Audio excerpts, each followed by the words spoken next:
L'exploitation est située à Nabringan. Bon, c'est une exploitation à dominance herbagère. Il y a une centaine d'hectares avec 70 hectares de prairies naturelles et 30 hectares en culture de rotation et qui sont devenus, depuis que je suis en bio, en culture d'herbe essentiellement avec quelques hectares de céréales. Donc c'est une production laitière avec une bonne cinquantaine de vaches.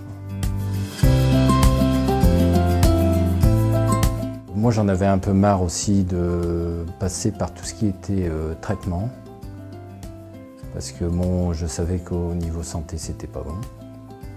Et je voulais un peu arrêter tout ça. Et puis donc, dans les années 2000, je m'y suis intéressé, mais à l'époque j'étais en GAEC avec mon frère, mais on n'a pas fait le pas.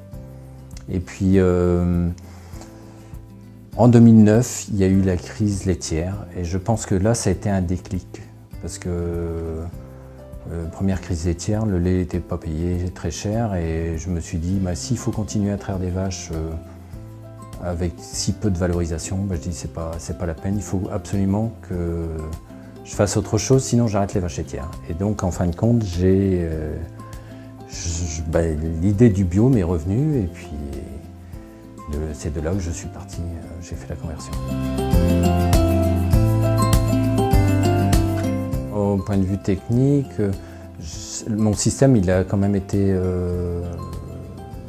repensé en fait, parce qu'à l'époque, on avait un système qui était quand même basé déjà pas mal sur de l'herbe, mais on avait quand même du maïs. Ça a été supprimé pour remplacer par des cultures d'herbe, de luzerne, d'associations avec des légumineuses, telles que Régrat-Trèfle ou d'autres associations encore, mais toujours à base de légumineuses. Et garder quelques hectares de céréales, soit en métail ou en avoine. On pourrait croire que le fait de ne plus avoir nos cultures de vente, ça allait nous pénaliser, mais non, en fin de compte, c'était remplacé pour renforcer l'autonomie sur l'exploitation, pour être autonome en fourrage et puis ne pas avoir à acheter. Parce qu'en fin de compte, moi, mon système, il est basé sur l'autonomie fourragère et je suis dans un système où je ne dépense pas trop d'argent. La difficulté, à l'époque, elle l'est peut-être moins maintenant, c'était par rapport au regard des autres. Parce que moi j'étais un peu l'un des premiers dans le secteur à partir et puis on m'a pas pris pour un fou, mais je veux dire on m'a pris un peu peut-être sûrement pour un original ou quoi, j'en sais rien, enfin bref. Et c'était un peu ça qui était un peu plus difficile sûrement à vivre, mais il fallait pas s'occuper des voisins en fait.